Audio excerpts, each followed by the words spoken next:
অপরা একাদশীর মাহাত্ম্য। মহারাজ যুধিষ্ঠির শ্রীকৃষ্ণকে বললেন, হে কৃষ্ণ, জ্যৈষ্ঠ মাসের কৃষ্ণপক্ষা একাদশীর নাম কি এবং তার মাহাত্ম্যই বা কী? আমি শুনতে ইচ্ছা করি। আপনি অনুগ্রহ করে তা বর্ণনা করুন। শ্রীকৃষ্ণ বললেন, হে মহারাজ, মানুষের মঙ্গলের জন্য আপনি খুব ভালো প্রশ্ন করেছেন। বহু পুণ্য প্রদানকারী, মহাপাপ বিনাশকারী ও পুত্রদানকারী এই একাদশী অপরা নামে খ্যাত। এই ব্রত পালনকারী ব্যক্তি জগতে প্রসিদ্ধি লাভ করে। ব্রহ্মহত্যা, গোহত্যা, ভ্রূণ হত্যা, পরনিন্দা, পরস্ত্রী গমন, মিথ্যা ভাষণ প্রভৃতি গুরুতর পাপ এই ব্রত পালনে নষ্ট হয়ে যায়। যারা মিথ্যা সাক্ষ্য দান করে, ওজন বিষয়ে ছলনা করে, শাস্ত্রের মিথ্যা ব্যাখ্যা প্রদান করে, জ্যোতিষের মিথ্যা গণনা ও মিথ্যা চিকিৎসায় রত থাকে, তারা সকলেই নরক যাতনা ভোগ করে।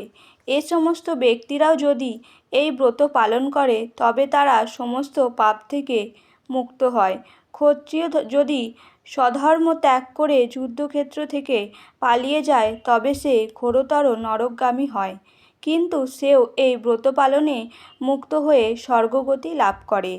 মকর রাশিতে সূর্য অবস্থানকালে মাঘ মাসে প্রয়াগ স্নানে যে ফল লাভ হয়, শিবরাত্রিতে কাশীধামে উপবাস করলে যে পুণ্য হয়, গয়াধামে বিষ্ণু পাদপদ্মে পিণ্ডদানে যে ফল পাওয়া যায়, সিংহ রাশিতে বৃহস্পতির অবস্থানে গৌতমী নদীতে স্নানে, কুম্ভে কেদারনাথ দর্শনে, বদ্রিকাশ্রম যাত্রায় ও বদ্রীনারায়ণ সেবায়, সূর্যগ্রহণে, কুরুক্ষেত্রে স্নানে, হাতি ঘোড়া স্বর্ণদানে এবং দক্ষিণাসহ যজ্ঞ সম্পাদনে যে ফল লাভ হয়, এই ব্রত পালন করলে অনায়াসে সেই সকল ফল লাভ হয়ে থাকে।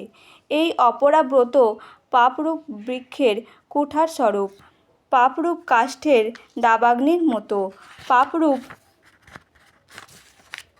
অন্ধকারের সূর্য সদৃশ এবং পাপহস্তির সিংহস্বরূপ। এই ব্রত পালন না করে যে ব্যক্তি জীবন ধারণ করে জলে বুদবুদের মতো, তাদের জন্ম মৃত্যুই কেবল সার হয়।